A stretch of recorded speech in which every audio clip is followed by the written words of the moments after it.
Hello, welcome to IDDTalks here at AD University. My name is Anastasia Lavrina, and now I'm joined by a very distinguished guest, Ambassador Patrick Wamoto, Director General of Foreign Service Academy of the Ministry of Foreign and Diaspora Affairs of the Republic of Kenya. Warm welcome.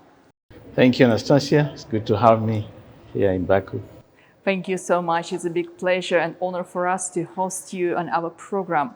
So I would like to start with this question. You have spent decades shaping Kenya's diplomatic outreach. You have a great diplomatic background and experience. From your perspective, how has Africa's approach to the foreign policy evolved in the past decade, from being a recipient of narratives to becoming an active shaper of them? Oh, thank you. I mean, Africa's approach to foreign policy or evolution in foreign policy area has really evolved in response to the changes that have taken place. I mean, you recall that at independence, because most African countries became independent in the early 60s, and the world was divided in two blocks. We had the communist and anti-communist. But that, with the collapse of the Berlin Wall, the world changed. And I remember a scholar called Fukuyama wrote a book called The End of History. And so we thought we had moved into a world where things were fairly straight. But what is happening now has really made us change our minds. And beginning a couple of years ago, a lot of African countries had to reorient their foreign policy, because initially we were confined to either working. For Kenya, it was basically the former, what we call the traditional partners, the UK, the US, and so on and so forth. But with the changes that have occurred, we find ourselves now being more pragmatic, and our foreign policy has evolved to respond to these changes in the world, to the extent that today, one of the largest, actually the largest trading partner for African countries is China. In terms of FDI, again, is China. And so we are working a lot with China. We're working with India. India is a major investor in Africa. We're still working with Russia. A lot of countries still have very strong military ties to Russia. But that doesn't mean we are not working with the US. The US is still a very important partner to us. What I'm trying to say is that we are very diversified, and our foreign policy has evolved in that direction, where you look at issues and interests instead of being tied to specific blocks because of your history or because of your previous orientation. So most of Africa has gone that direction. And that is why a country like China, which a few years ago, people couldn't talk about it, it's now the largest trader, the largest investor in terms of infrastructure. In fact, all the railways in Africa now are probably being done by China. So that is the direction that we're going, because the Chinese capital, Chinese investments don't have a lot of conditions, because we had a lot of conditionalities on some of the projects that were delivered to us by our friends, especially from the West. And it also means that we're looking beyond countries like China. And that is why I'm here in Baku. Yeah, that's my next question. Because we are, as I've said already, we are diversifying. We are looking at issues. We are looking at interests. When you look at a country like Azerbaijan, we have a history that is more or less common, because you are also colonized. Your civilization was kind of disrupted in 1918. I went through the museum yesterday, and I learned a lot about what happened in the period between 1918 and 1992, when you regained your independence. So we have a similar history, where your country was disrupted, and your civilization and your development. But I'm glad that you're back on track. I remember a few years ago, Nagorno-Karabakh was a very hot issue. But I'm happy that now it's behind us. I'm saying this because in our region also we have had issues of peace and security. And Kenya spent most of its years just dealing with issues of conflict around its neighborhood. We had a very restive neighborhood where most of our neighbors either had civil war or they had interboundary conflicts. And so that made, in fact, if you look at our history, it's the time when we had almost over 1 million refugees because of the conflict in Somalia, in South Sudan, and earlier on in Ethiopia as well. So we've had that history of trying to negotiate peace, mediate conflict, and so we are quite happy that Azerbaijan and Armenia are now on the path to peace, and that really affects development. Because when your nationals are involved in conflict, you lose a lot of opportunities. And so looking ahead for us, we're still very strong on issues of peace and security. We want to ensure that all regions are peaceful.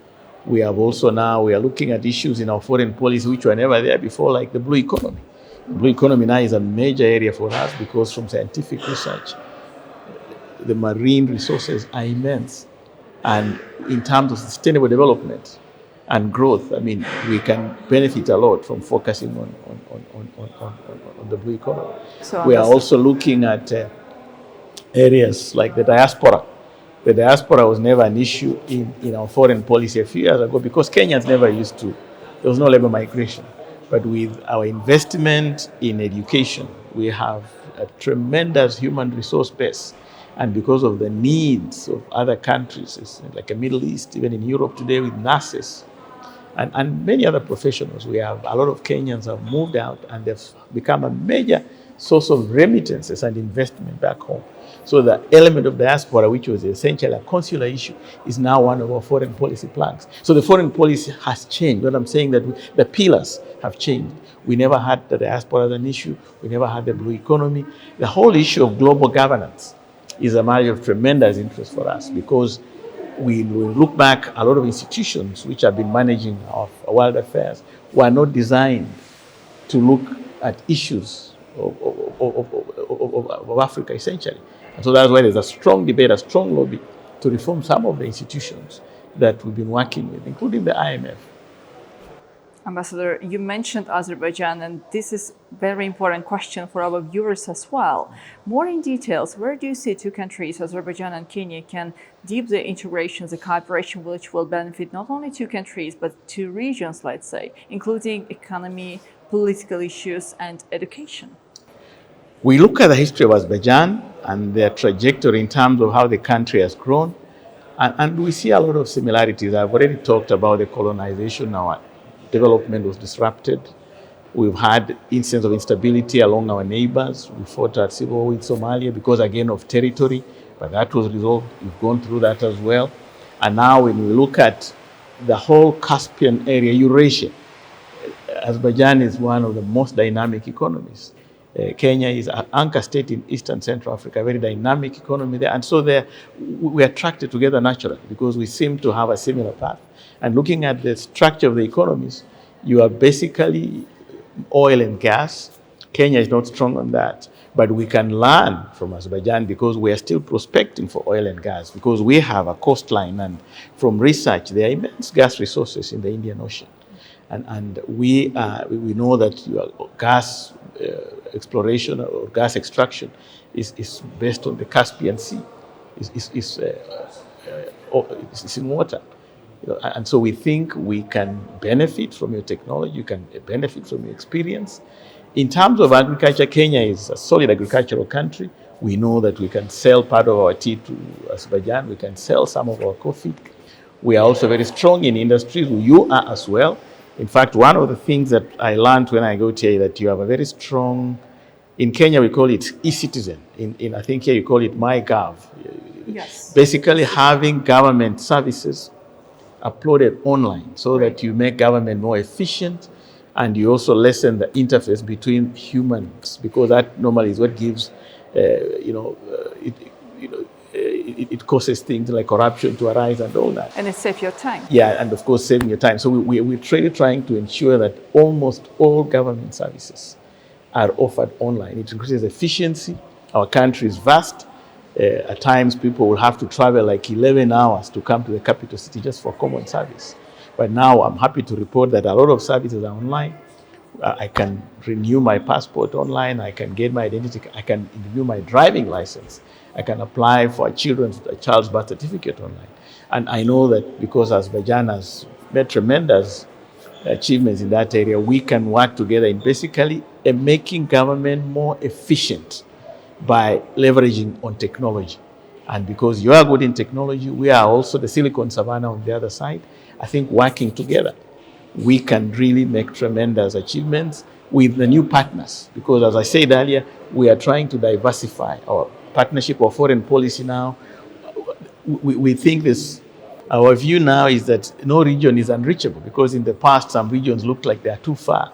But now with technology, there is so much that we can do together without me physically visiting back or you coming to Kenya. But of course, the human touch, the human element is very strong. Ambassador, and what about education? We are here at other university, Yes. one of the most prestigious. This is, in fact, I'm very impressed with this university. It's my first time here.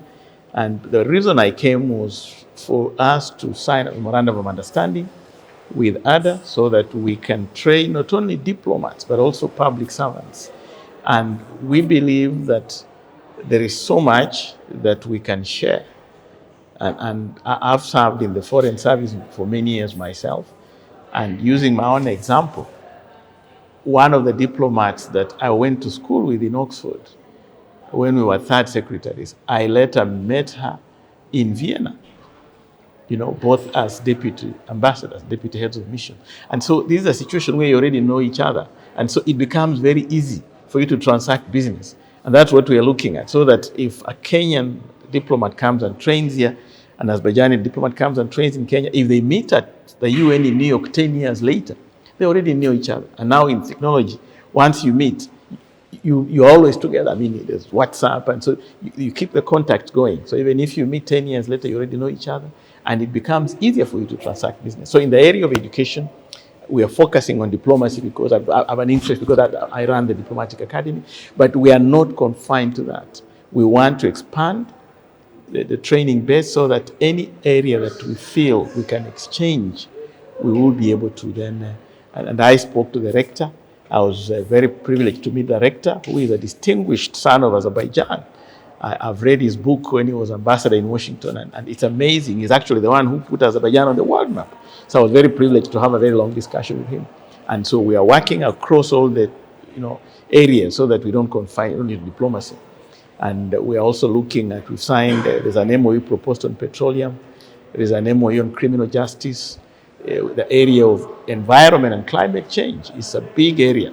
And that's one of those global issues where we need to have consensus, because you can see a lot of, again, division, whereas a few years ago we were all agreed that climate change is almost a security threat. Now we see some big countries veering off, and that's why it's important that now countries like Kenya and Azerbaijan, which are regional leaders or leaders in their regions, come together so they amplify the voice, of the global south. And so we are looking at cooperation that is issue-based. And when we look at Azerbaijan, there are issues that we can work with on Azerbaijan and build consensus. Azerbaijan can help us to build consensus in the Caspian region, the Turkic-speaking countries, so that we speak with one voice as the global south. And then we are able to push our agenda, whether it's reforming the international institutions, whether it's having a common stand on financing climate change, whether it's a question of, global security, and how energy security. We have a common stand. And so, because if we don't work together, I'm sorry, I'm afraid that we will fall back to many years where, in fact, even the Cold War might become just like a tea party. And we don't want to go that direction. We still want to build cooperative relationships. And for us, in the Caspian area, this is a country that we're focusing on. Azerbaijan opened an embassy in Kenya 2 years ago. The Minister of Foreign Affairs came last year to launch the embassy. You have a very dynamic ambassador, I must admit. And so we're also looking at coming to Azerbaijan. Our two heads of state met in New York on the margins of the UN General Assembly in September. So it's a work within the international organization. Absolutely. Well. And already I know you are hosting the World Urban Forum next year, which is a matter of tremendous importance to Africa, because Africa is urbanizing at a very fast rate. And in one of our policy platforms, one of our policy planks as a country, we are focusing on housing, affordable housing. And the government of Kenya has made a commitment to deliver 200,000 units every year, affordable houses. So the World Urban Forum is of tremendous interest to us. And I suspect Kenya's delegation will be at the highest level. So we are talking, the two leaders spoke in New York on a number of issues, including issues around Somalia, which still continues to be a security threat, still lots of diverse groups. And so We feel like countries like Azerbaijan, which are a Muslim, Somalia is a basically Muslim country, you can use those ties and work with Turkey, which is very active in Somalia, to help deliver actual peace in the Horn of Africa region. Because we have other countries which have their own interests, but we believe their interests don't serve the interests of the region. There's a lot of competition, from countries like, the Middle East, of course, Europe, but we believe that working with countries who have clean hands, like Azerbaijan, who have never had a colonial interest or some vested, interest that doesn't serve us, we believe that if you come to work with you on issues around Somalia, around even South Sudan, we will be able to achieve lasting peace. Because we know you are believers in multilateralism. Kenya is a strong believer in multilateralism. And so as I said earlier, we are looking at new partners that we can work with on issues that bring us together. I guess there is a unique opportunity for two countries to work together, especially because we are thinking, two countries, not only about own benefits, but about the future developments and perspectives of the regions. Absolutely. Stability, security. Absolutely. And the cooperation is happening on the highest level between the heads of the states, educational services, the ministries. It is. And the diaspora, probably, for the future. It is happening. Our Minister for Foreign Affairs, Minister for Environment, they've been here. Actually, our head of state was supposed to have come for COP. But if you remember Kenya in 2024, there were a bit of challenges because of our Gen Zs, because again, talking about the youth, paying attention to youth issues. So it's a big debate for us. How do we make sure that the youth are empowered and they're brought on board decision making? So we had some misunderstanding between Parliament and the youth in terms of some of the bills that Parliament had published. And so it was a delicate time for us, and that's why the President didn't come. But we are hopeful, we are confident. I think there was a discussion. And because it's a matter of tremendous interest, the whole issue of housing. And it links up very well with the whole debate on climate change and environment. So, and you said, as you know, the whole subject of SDGs is anchored on issues of climate. So we take it seriously, and we know that you also do. And that's why I think this partnership is developing, and we are looking at having more areas that we can work on. I know we have an MOU on even issues like criminal justice, issues of women empowerment. So we are looking at all those areas that are global in nature and where we have common interests and where we can benefit from each other's experience. Well, Ambassador, thank you. Thank you so much for your time. Thank you for joining IDDTalks. We wish you good luck and hope to meet with you probably next time in your country, in Kenya. We look forward to you coming to Kenya and taking a safari. Thank you so much. In fact, one of the areas I didn't talk about, we want Azerbaijani tourists, young people, to come to Kenya and explore the safari and run along Kenyan athletes, because we have, tracks in the parks. You can do a marathon in the park. So we want them to come and experience and run alongside. And we can also train Azerbaijani athletes, because we have wonderful training facilities for athletes. And right. So it's another area. It's more or less what we call cultural diplomacy. It's an area where, again, we can work together to build capacity for some of your young athletes or aspiring athletes, so that they can be world competitive. There are the opportunities are immense. Yes, quite immense. Indeed. Thank you, Anastasia. Thank you for very having much. me. Thank you. Thank you. Good luck. In Kenya, we say asante sana. Oh, okay. Asante sana is thank you very much. Thank you very much.